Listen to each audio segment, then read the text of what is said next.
ಕಾರ್ಮಿಕ ಇಲಾಖೆಯಿಂದ ಕಳಪೆ ಕಿಟ್ ವಿತರಣೆ ಆರೋಪ ಹುಮ್ನಾಬಾದ್ನಲ್ಲಿ ಕಾರ್ಮಿಕರ ಅಸಮಾಧಾನ.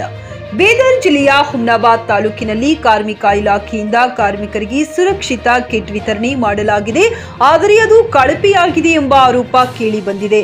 ಅಷ್ಟೇ ಅಲ್ಲದೆ ಕಾರ್ಮಿಕರಿಗೆ ಕಿಟ್ನಲ್ಲಿ ಕಡಿಮೆ ಕ್ವಾಂಟಿಟಿ ನೀಡಲಾಗಿದ್ದು ನೋಡಲು ಬ್ಯಾಗ್ ದೊಡ್ಡದಾಗಿದೆ, ಆದರೆ ಅದರಲ್ಲೇನೂ ಇಲ್ಲ ಎಂದು ಕಾರ್ಮಿಕರು ದೂರಿದ್ದಾರೆ. ಶಾಸಕರ ಭವನದಲ್ಲಿ ಶಾಸಕರ ನೇತೃತ್ವದಲ್ಲಿ ಕಿಟ್ ಪಡೆದ ಕಾರ್ಮಿಕರು ಶಾಸಕರ ಎದುರೇ ದೂರಿದ್ದಾರೆ. ಈ ಕುರಿತು ಪ್ರತಿಕ್ರಿಯೆ ನೀಡಿರುವ ಹುಮ್ನಾಬಾದ್ ಮತಕ್ಷೇತ್ರದ ಶಾಸಕರು ಸಿದ್ದು ಪಾಟೀಲ್ ಅವರು, ಇದನ್ನ ಸರ್ಕಾರದ ಹಾಗೂ ಇಲಾಖೆ ಸಚಿವರ ಗಮನಕ್ಕೆ ತರುತ್ತೇನೆ. ಇನ್ನಷ್ಟು ಕಿಟ್ಗಳ ಅವಶ್ಯಕತೆ ಇದೆ, ಅದನ್ನು ಗಮನಕ್ಕೆ ತರುತ್ತೇನೆ ಎಂದು ಜೆಕೆ ಕನ್ನಡ ನ್ಯೂಸ್ಗೆ ಪ್ರತಿಕ್ರಿಯೆ ನೀಡಿದ್ದಾರೆ. ಜೆಕೆ ನ್ಯೂಸ್ ಕನ್ನಡ ಹುಮ್ನಾಬಾದ್, ಇದು ಭ್ರಷ್ಟರ ಪಾಲಿಗೆ ಸಿಂಹ ಸ್ವಪ್ನ. ಇವತ್ತಿನ ಕಾರ್ಮಿಕ ಇಲಾಖೆ ವತಿಯಿಂದ ಈ ಒಂದು ಕೂಲಿ ಕಾರ್ಮಿಕರಿಗೆ ಸರ್ಕಾರದಿಂದ ಏನು ಕಿಟ್ ಕೊಡುವಂಥ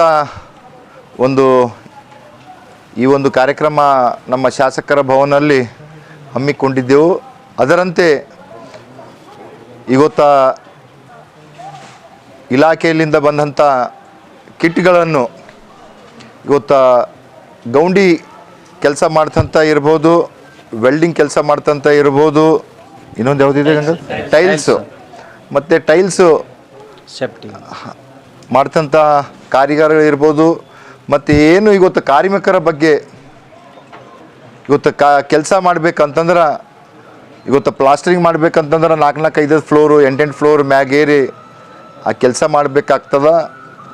ಆದ ಕಾರಣ ಸರ್ಕಾರದ ಗಮನಕ್ಕೆ ಇಟ್ಕೊಂಡು ಇವತ್ತು ಅವರಿಗೆ ಸೇಫ್ಟಿ ಅಂತಂದರೆ ಇವತ್ತು ಮ್ಯಾಲೆ ಬಿಲ್ಡಿಂಗ್ ಮ್ಯಾಗಿಂದು ಯಾವುದೇ ಅನಾಹುತ ಆಗಬಾರ್ದು ಅಂತ ಇವತ್ತು ಸರ್ಕಾರದಿಂದ ಅದನ್ನು ಕೂಡ ಒಂದು ಕಿಟ್ಟನ್ನು ಇವತ್ತು ನಾವು ವಿತರಣೆ ಮಾಡ್ತಾ ಇದ್ದೆವು. ಅದರಲ್ಲಿ ವಿಶೇಷವಾಗಿ ಇವತ್ತು ಮೆಷಿನರಿ ಕಿಟ್ ಅಂತ ಒಂದು 80 ಕಾರ್ಮಿಕರಿಗೆ ಕೊಡಬೇಕಂತ ಸರ್ಕಾರದಿಂದ ಬಂದಿದೆ. ಈಗಾಗಲೇ ನಾವು ಎಲ್ಲ ಏನು ಗಾಡಿ ಕಟ್ತಂಥ ಕಾರ್ಮಿಕರಿಗೆ 80 ಕಿಟ್ ಕೊಡ್ತಾ ಇದ್ದೆವು. ಮತ್ತು ಏನು ವೆಲ್ಡಿಂಗ್ ಮಷಿನ್ಸು ಈ ವೆಲ್ಡಿಂಗ್ ಮಾಡ್ತಾ ಇರ್ತಂಥ ಕಾರ್ಮಿಕರಿಗೆ ಅವು ಎಷ್ಟಿದೆ 16 ಅವು ಕೂಡ ಇವತ್ತು ಕಾರ್ಮಿಕರಿಗೆ ಕೊಡ್ತಾ ಇದ್ದೆವು. ಮತ್ತು ಟೈಲ್ಸು ಏನು ಟೈಲ್ಸ್ ಹಾಕ್ತಾರೆ ಮನೆಯಲ್ಲಿ ಎಲ್ಲೇ ಬೇರೆ ಕಡೆಯಲ್ಲಿ ಹಾಕಿದಾಗ ಅಂಥ ಕಾರ್ಮಿಕರಿಗೆ ಕೂಡ ಸುಮಾರು ಒಂದು 30 ಕಿಟ್ಗಳನ್ನು ನಾವು ಇವತ್ತು ವಿತರಣೆ ಮಾಡ್ತಾ ಇದ್ದೆವು. ಅದರಂತೆ ಈಗಾಗಲೇ ತಮಗೆಲ್ಲ ಕಾರ್ಮಿಕರಿಗೆ ಒಂದು ಮಾತು ಹೇಳೋಕ್ಕೆ ಇಚ್ಛಪಡ್ತೀನಿ. ನಾನು ಮೊದಲು ಕೂಡ ಹೇಳೀನಿ, ತಾವು ಕಡ್ಡಾಯವಾಗಿ ಕಾರ್ಮಿಕರ ಒಂದು ಏನು ರಿಜಿಸ್ಟ್ರೇಷನ್ ಇದೆ ಅದು ಮಾಡಿ. ಯಾಕೆ ಸರ್ಕಾರದಿಂದ ಬಹಳಷ್ಟು ಕೂಡ ಅನುದಾನಗಳು ಅದರಲ್ಲಿದೆ. ಯಾಕೆ ಬಹಳಷ್ಟು ನಮ್ಮ ಕಾರ್ಮಿಕರಿಗೆ ಏನೋ ರಿಜಿಸ್ಟ್ರೇಷನ್ ಅನ್ನೋದೇ ಗೊತ್ತಿಲ್ಲ. ಮತ್ತು ಏನು ಸರ್ಕಾರದಿಂದ ಅನುದಾನ ಏನು ಕಾರ್ಯಕ್ರಮಗಳು ಬರ್ತಾ ಇದ್ದಾವೆ ಅವು ಕೂಡ ಮಾಹಿತಿ ಇಲ್ಲ ಅಂತ ನನಗೆ ಅನಿಸ್ತಾ ಇದೆ. ಗೊತ್ತಾ, ತಾವೆಲ್ಲರೂ ಕೂಡ ಯಾಕೆ ಸರ್ಕಾರ ಅಂತಂದ್ರೆ ಜನರ ಒಂದು ಸರ್ಕಾರ ಇದೆ ಗೊತ್ತಾ.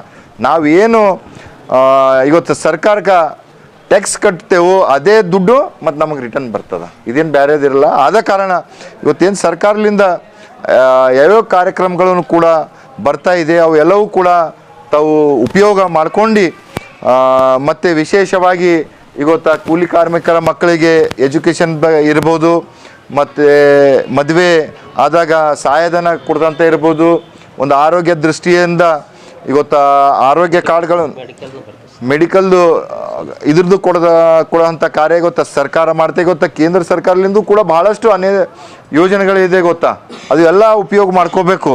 ಯಾವಾಗ ಆಗ್ತದ ಅಂತಂದ್ರೆ ತಾವು ಕಡ್ಡಾಯವಾಗಿ ಎಲ್ಲ ಕಾರ್ಮಿಕರು ಕಾರ್ಡ್ ರಿಜಿಸ್ಟ್ರೇಷನ್ ಮಾಡಿಸ್ಬೇಕದು.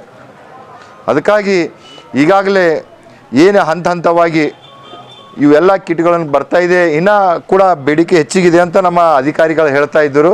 ನಾನು ಸಂಬಂಧಪಟ್ಟ ಅಧಿಕಾರಿ ಮತ್ತು ಸಚಿವರ ಗಮನಕ್ಕೆ ತಂದು ಮತ್ತು ನಮಗೇನೇ ಎಡಿಷ್ನಲ್ಲು ಹೆಚ್ಚುವರಿಯಾಗಿ ಕಿಟ್ಗಳು ಬೇಕು ಅವು ಕೂಡ ನಾನು ಮಾಡಿಸ್ಕೊಡ್ತೀನಿ ಅಂತ ಇವತ್ತಿನ ಈ ಒಂದು ಕಾರ್ಯಕ್ರಮದಲ್ಲಿ ಹೇಳೋಕ್ಕೆ ಇಚ್ಛಪಡ್ತೀನಿ. ಅದರಂತೆ ಇವತ್ತು ಏನು ಇವು ಎಲ್ಲ ಕಿಟ್ಗಳು ಬರ್ತಿದೆ, ಎಲ್ಲ ಕಾರ್ಮಿಕರ ಒಂದು ಏನಿದೆ ಅಂತಂದರೆ ಈ ಕಿಟ್ಟು ಸರಿ ಇಲ್ಲ ಕ್ವಾಲಿಟಿ ಅಂತ ಈಗಾಗಲೇ ಎಲ್ಲ ಕಾರ್ಮಿಕರು ಹೇಳಿದಾರ. ಇದನ್ನು ಕೂಡ ನಾನು ಸರ್ಕಾರದ ಗಮನಕ್ಕೆ ತಂದು ಮುಂಬರ್ತ ದಿನಗಳಲ್ಲಿ ಒಳ್ಳೆಯಾದಂಥ ಕಿಟ್ಟು ಕೂಡ ನಾನು ಕುಡಿಸ್ಲಿಕ್ಕೆ ಇದು ಮಾಡ್ತೀನಿ ಅಂತ. ಗ್ರಾಹಕರ ಸ್ಯಾಟಿಸ್ಫ್ಯಾಕ್ಷನ್ ನಲ್ಲಿ ನಂಬರ್ 1 ತೃಪ್ತಿದಾಯಕ ಶೋರೂಮ್ ನಿಮ್ಮ ಎಸ್ಪಿ ಟಿವಿಎಸ್ ಶೋರೂಮ್ ನಿಮಗಾಗಿ ತಂದಿದೆ ಹೊಸ ಮಾಡೆಲ್ಗಳ ಹೊಸ ಬೈಕ್ಗಳು. ರೈತರಿಗಾಗಿ ಅನುಕೂಲವಾಗಿರುವ ಸೂಪರ್ ಎಕ್ಸೆಲ್ ಕೂಡ ಲಭ್ಯ. ಹಾಗಿದ್ರೆ ಹಿಂದೆ ಭೇಟಿ ನೀಡಿ ಎಸ್ಪಿ ಟಿವಿಎಸ್ ಶೋರೂಮ್ ಮಾಲೀಕರು ಲೋಕೇಶ್ ಆರ್ಜಿ. ಹೆಚ್ಚಿನ ಮಾಹಿತಿಗಾಗಿ ಸಂಪರ್ಕಿಸಿ 8494951009, ನಾಗಲಕ್ಷ್ಮಿ ದಾಬಾ ಹತ್ತಿರ, Gulbarga. Coat pant, sherwani, suiting, shirting, sari, dress material ಹಾಗೂ ಮದುವೆ ಸಮಾರಂಭಗಳ ಎಲ್ಲಾ ತರಹದ ಬಟ್ಟೆಗಳು ಹೋಲ್ಸೇಲ್ ದರದಲ್ಲಿ ಲಭ್ಯ. ಹಾಗಿದ್ರೆ ಹಿಂದೆ ಭೇಟಿ ನೀಡಿ ಆರ್ಕೆ ಫ್ಯಾಷನ್ ಕಲೆಕ್ಷನ್, ಬಸ್ ನಿಲ್ದಾಣ ಎದುರುಗಡೆ, ಹುಮ್ನಾಬಾದ್. ಹೆಚ್ಚಿನ ಮಾಹಿತಿಗಾಗಿ ಸಂಪರ್ಕಿಸಿ 8660601957.